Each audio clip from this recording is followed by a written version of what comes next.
आदित्यं हृदयं पुण्यं सर्वशत्रुविनाशनं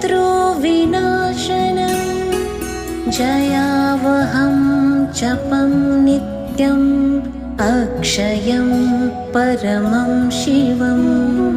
ॐ मित्राय नमः। ॐ रवये नमः। ॐ सूर्याय नमः। ॐ भानवे नमः।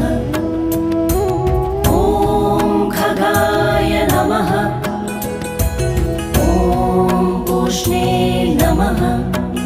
ॐ हिरण्यगर्भाय नमः।